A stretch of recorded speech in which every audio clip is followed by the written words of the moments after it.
Hello, BookTube. I watch a lot of BookTube. I've mentioned that many times before on this channel, but I also watch a lot of YouTube, just the broader ecosystem of YouTube. I have friends who make videos in that broader ecosystem and don't know that BookTube exists. I watch a lot of that, in addition to a lot of BookTube, which often imitates that larger ecosystem. And in 2023, I have come to a dimmer opinion of the cumulative effect of that phenomenon. I don't know of any book that is really addressing it the way that some new books should. But I've been thinking about the things I hate about YouTube. And they aren't usually the little persnickety things, like people who have been encouraged to film B-roll of them talking off camera like this, to encourage you to feel like you are in an auditorium listening to a lecture. It's not little things like that. It's bigger things like that. It's bigger negative effects that YouTube has on its viewers. And I thought we would go through some of those, not necessarily because all of them apply to BookTube, but just because they're on my mind and I have a plea that I want to make. So the first thing that I hate about YouTube is that it encourages you to be greedy. You're encouraged to grow your channel for clicks and views. You're encouraged to try all sorts of different methods to corkscrew stuff out of your viewers, whether it's time or clicks or participation in polls or money. You're encouraged to corkscrew that out of your viewers. You are encouraged, in other words, to view those viewers only as sources of income and not actually as people at all. It also encourages you to be lazy. You know, if you have a channel of a certain size, that you can put mid-roll ads in a video if it's 8 minutes long.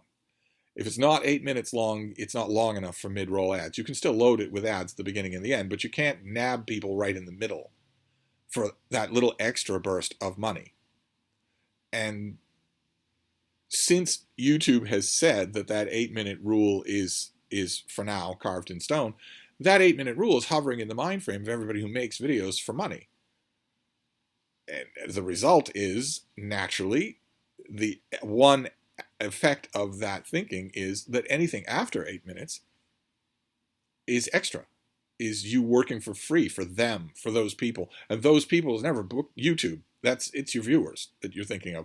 You're thinking, well, how long does this video need to be? Instead of how long do I want this video to be? YouTube pretty strongly, maybe mostly by implication, but they pretty strongly encourage you to make short videos, no matter what you're making the video about. Doing a study of race relationships in San Francisco for the last 200 years, well, does it need to be more than 8 minutes? Doing a review of War and Peace at 8 minutes. You're thinking about 8 minutes. Any longer than that, and we're shoving the analytics in your face to show you how many viewers you're losing. After that point, do you really want to do that? So you're thinking of that, and when you're preparing a video, you're thinking, well, okay, but I don't want it to be a long video. So I guess I can cut corners here and there and here as well, and that encourages you to be lazy. YouTube also encourages you to be coarse. For some reason, the people who dream about all of the benefits of a broadcasting career also they also actively covet all of the negative aspects of that career. I don't understand that. I never have. But YouTube encourages you to be, Maury in the sound booth in Century City. Kid, I've been doing this for 50 years. It's kind of funny that you still care. People on YouTube actively want to become Maury. They actually want to become that way. They start taking on that air right away. As soon as they have any kind of following, a lot of them will take on YouTube, and the broader YouTube ecosystem will start to take on that attitude. They do not have that attitude and that air in their real life. They don't talk that way, that bored, cynical, I don't really care about anything, kid. Look, I got a shot of bourbon in the desk drawer. I've been doing this forever. I don't care about it anymore. They don't adopt that attitude, that tone of voice around the people in their lives, their friends and family, or they would have no friends and family. They don't do that. That is put on by YouTube. And it's false. And that leads me to my next complaint here, which is that YouTube encourages you to lie on all kinds of levels, in all kinds of ways. From the very most minimal thing, which is a clickbait title or a clickbait thumbnail. I hate to be the wet blanket in the everything goes 21st century, but that is a lie. A clickbait title, a clickbait thumbnail is a lie. That's you intentionally telling something that is false in order to manipulate people. That's bad. That's very bad. But it goes on from there. I know that all sorts of people on YouTube who have paid sponsorships in their videos will tell you, as part of their corporation written patter, that they love the object of the sponsorship, that they actually use it. What a thrill to be able to have a paid sponsorship for something that I would praise anyway. And they actually seem to think that you might believe that. You would be a fool to believe that. And yet, it happens. And because they didn't know anything about the sponsorship before they took it, they don't use it. Because that's true, they are lying. When they do that in-video sponsorship, they are lying to you for money. It doesn't take much to prove that, because the in-video sponsorships tend to make the rounds. You tend to start seeing the same ones on many different videos. The many YouTubers who did an in-video sponsorship for NordVPN do not use NordVPN. They do not. Sometimes their spouses also have channels and will admit that on their non-sponsored channels. So it's sponsorships, it's clickbait, but it's also the larger presentation of those videos. Encouraging people who engage in YouTube to lie is, I think, the #1 sin of the platform. It does it right from the beginning, and it just keeps doing it. And the more success you have doing it, the more validated you're going to feel doing it. The more you're going to feel like Maury in the Century City sound booth, who's saying, you gotta do what you gotta do, you know? Look at any kind of popular YouTube video. First-time reactors. First, I watched The Lord of the Rings for the first time. I can't believe what happens at minute 9, etc., etc. Those people are all lying. They are not watching this thing for the first time. They're watching it for the 100th time. It's easy to tell that fact.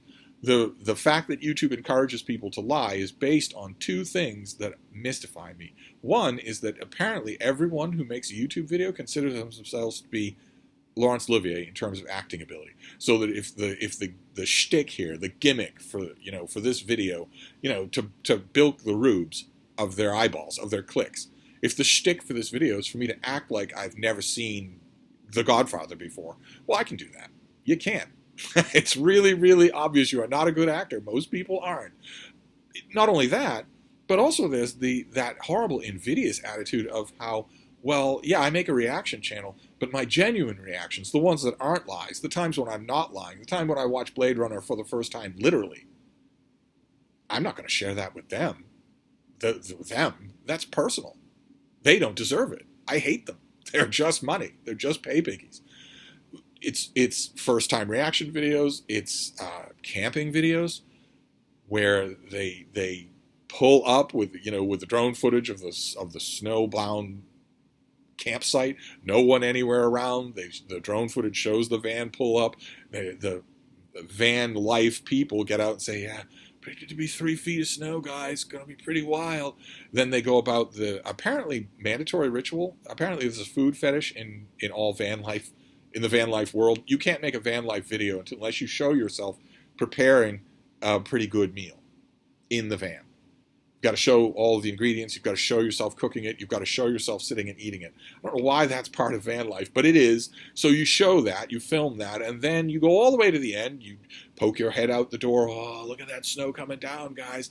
And then you have an overhead camera of you reaching up to turn off the light on your lovely soft mattress in your van while the blizzard rages outside. And you say, "Good night, guys. See you tomorrow." Then you turn off the camera and drive home.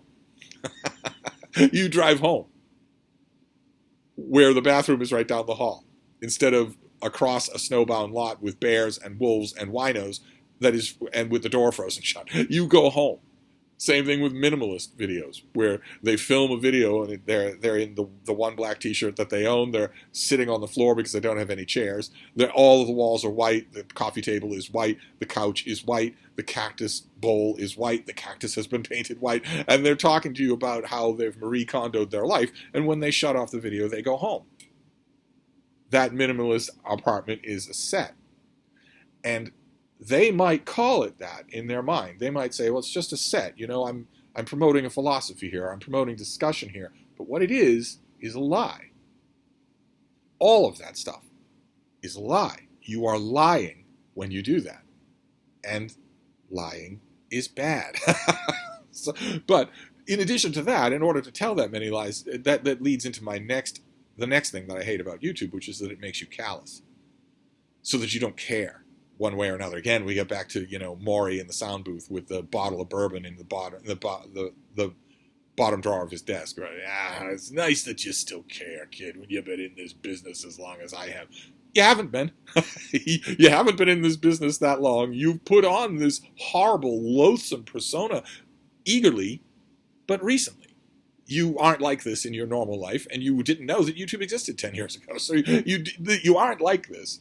But you put that on anyway, and part and parcel with that is that makes you callous. So I will put in mid-roll ads. I hate them. I know that everybody else hates them, but what do I care? I don't care at all about you, my viewers. I don't care about you at all. I want your eyeballs. I want your clicks. If I got that, I don't care. I'll make all sorts of intrusive calls to action. I'll interrupt my video when it's gaining the limited amount of momentum that it can get for 8 minutes in order to make a call to action. You don't like it. It's really irritating. It disrupts the flow of the video, but I don't care. I know you don't like it, but I don't care. I'm allowing YouTube to make me incredibly callous. Same thing is true of the next thing. It makes you shallow. YouTube encourages you to be shallow. There's only so much of a deep dive you can do in a video that if YouTube has been pushing analytics at you, telling you that it can only be between 8 and at the most 20 minutes. You can't cover the RFK assassination in 20 minutes, so you will be shallow, and you will be encouraged to do that not only by the analytics that YouTube shoves in your face, but also by the fact that you have seen shallowness be rewarded on YouTube. Over and over and over again, you will watch video on a channel that has 1.7 million subscribers. They have a very good income from their channel. Their channel is entirely devoted to reacting to people reacting to Twitch streamers playing video games. So you've got a Twitch streamer playing a video game, heavily monetized, wanting to make a really good living, a sort of FU living. They want to be a jerk about their money. You've got that Twitch streamer doing that. Then you've got somebody who's built an entire YouTube channel around reacting to what they're doing. And then your channel, the channel that you're watching, is someone who's built an entire channel out of reacting to the person on the Twitch stream channel. Which means that at no point along that line, anywhere, is there anything creative. The Twitch streamer's merely playing a video game. The first channel is merely watching that person. They aren't generating anything on their own. Their reactions aren't anything either. F-bombs here and there. The second reaction channel, again, it's just F-bombs and complete banality. Wow. Wow. Oh, wow. If you see that stuff served up in front of you, doing well, that is as strong an implicit encouragement for you to be shallow as you could possibly be. And that feeds into the next thing that I hate about YouTube, which is that it encourages you to be mercenary. It encourages you to take that callous, coarse attitude. It encourages you to say, well, yeah, that stinks, but it's for the clicks. It's for the channel. Anything for the channel. It's really for the channel that I'm doing this. And that becomes its own justification. It is not. It doesn't justify anything. You didn't know this existed 5 years ago. It doesn't justify horrible behavior, usury behavior, manipulative behavior, deceitful behavior. It doesn't justify any of that, but YouTube encourages you to take that attitude. It's for the channel. You know, it's for the channel. I'm just a mercenary. I'm just a hired gun here. All I want is the money. That's all I want is the money. Just give me money, and I won't do any of these loathsome things. But that's not true. You might lull yourself to sleep at night by saying that, but that's not true. Because there are plenty of YouTube channels where the YouTube creator now has a gigantic Patreon community. They'll flash up the names on their videos. You can tell from those names that even if every one of those patrons is only contributing $1, and in most of these bigger channels that's not an option, but you can tell from those Patreon lists that if they're all contributing just $1, this person is making $40,000 a month. So they don't need to do this stuff anymore. They don't need to do anything for the channel anymore. They do it anyway. The channel is still loaded with all of the abominations that I've been mentioning in this video. They do it anyway because that's who they've become. They might tell themselves that's not true, but that's who they've become. That's how you know when you have become a monster. When you've reached a point when you don't need to be a monster anymore and you still are one. That's how you know that you have become a monster. And when we're talking about things that you do even though you don't need to, or when no one's looking, that would bring us to another one of the things that I hate about YouTube, and it's right up there with the fact that YouTube encourages you to lie, which is that YouTube encourages you to be cowardly. And in this case, I'm mainly talking about people who watch YouTube. 90% of the people who are aware that YouTube exists only watch. They don't make any creations. If you're putting your face on camera, a certain level of cowardice, of cowardly insulation is removed from you, just necessarily. But if you only watch YouTube, which, this video is for you as well, if you only watch YouTube, this definitely applies. Because YouTube partakes of the original sin of the internet, which is anonymity. You don't get to pay your gas bill anonymously. You don't get to register to vote anonymously. You don't get to do that. YouTube is obviously a public utility. It isn't ruled to be that way. It isn't controlled that way, but it obviously is that way. All of these major tech companies obviously are that way. Whether they're ruled to be that way or not, whether they're treated or regulated that way or not, YouTube partakes of the original sin of anonymity. You can make an account without using your name. It doesn't mean you're not findable. It doesn't take much work to find you. I wish I could say that individually to every coward on YouTube. That when you call up a video and you watch 5 seconds of it and you decide you're going to lob a personal insult about the appearance of the person who's on the video, and you seem like a fat slob to me, and you get the momentary dopamine rush of doing something online that you would never in a million years do face-to-face. Never. You would never do it. But you feel emboldened to do it on YouTube. And part of the reason why you get that dopamine hit is because, I don't know, TateFan1984 is not your real name. You can still be found. But that anonymity, that alleged anonymity, brings out the worst in you. It encourages you to behave in horrible ways because you're not accountable. And that is another yardstick of what determines a good person from a bad person. A good person will do good, will be empathetic, will consider the feelings of other people even when they're anonymous, even when they don't have to. And a bad person will not. Now, that percentage might be 90-10, and it might always have been 90-10, but if it's been bumped up at all in the last 20 years, it's been because of the internet. It's been because of platforms like YouTube that allow and encourage you to be an anonymous a-hole. When you wouldn't be if you weren't anonymous, for whatever reason. And the next thing that I hate about YouTube is that it encourages you to be envious. It introduces a vast amount of envy into your life that did not exist before you knew that YouTube existed. Whole new things to be envious about. You have a channel, but it's small. Well, you envy the larger subscriber count of a bigger channel because it will allow them to monetize. Because it might get them a sponsorship, because it might allow them to do a live stream, which then might allow them, after a certain size, to get super chats. And all of it is in grades. All of it is in levels. So no matter where you are, there's always something more for you to be envious of. And believe you me, that is baked into YouTube's business model. They are counting on envy to motivate you. You're looking at something you don't have with a little bit more work, maybe a little bit more being callous, being cowardly, being deceitful, being manipulative. If you do a little bit more of the YouTube playbook, maybe you'll get to the point where you can have a live stream or be monetized or get super chats. And you didn't know any of that existed before. And you do now. And the point that I want to make about that is that your heart, your spirit, your soul, your brain, whatever, is not compartmentalized. Envy is a corrosion. It is a corrosive poison. It hurts you really bad. It really hurts you. It's best for it to be driven completely out of yourself, of your makeup, of your body, of your mind, of your heart, of your spirit. But your mind, your heart, your spirit does not compartmentalize where it comes from. The part of your heart that is corroded by envy is not thinking, well, the envy that I get from YouTube, since I'm operating, I'm telling myself, the fiction that I lull myself to sleep with is that YouTube is this little thing, this little side thing. It doesn't mean that much to me. Your heart doesn't know where that envy comes from. It just gets the extra corrosion.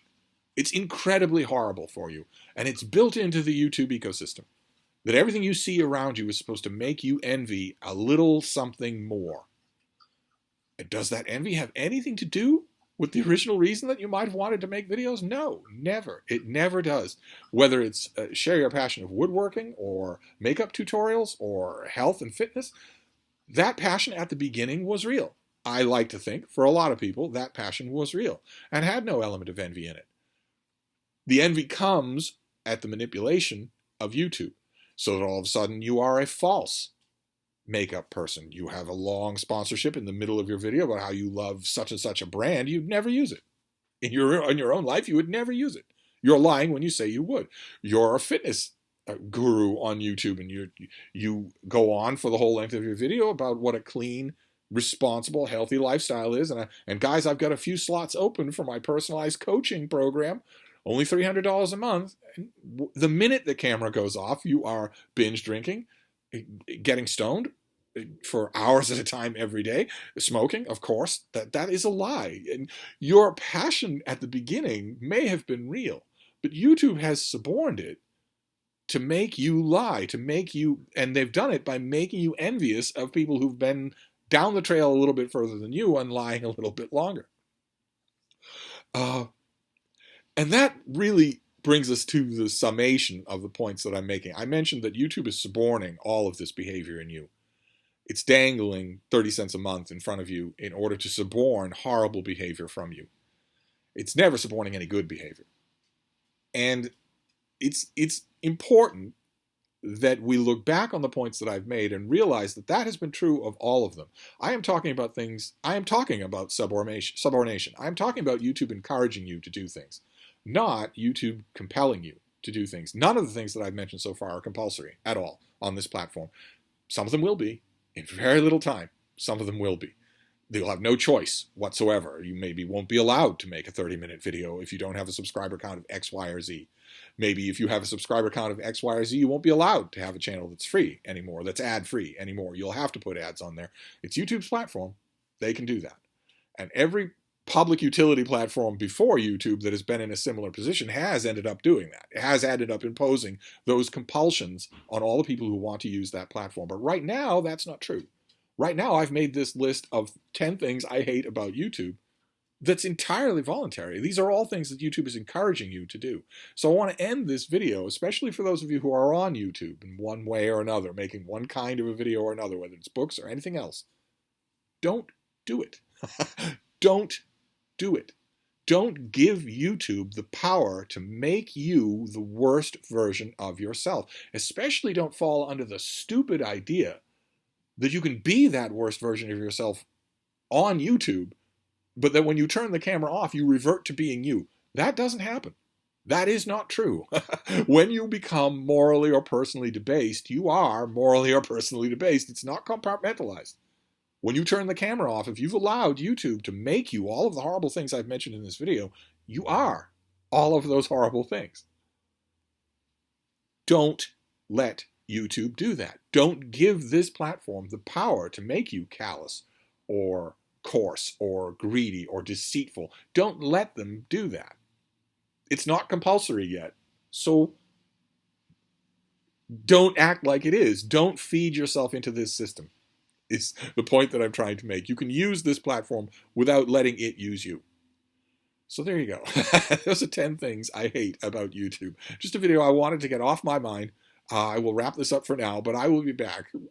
Thank you, BookTube.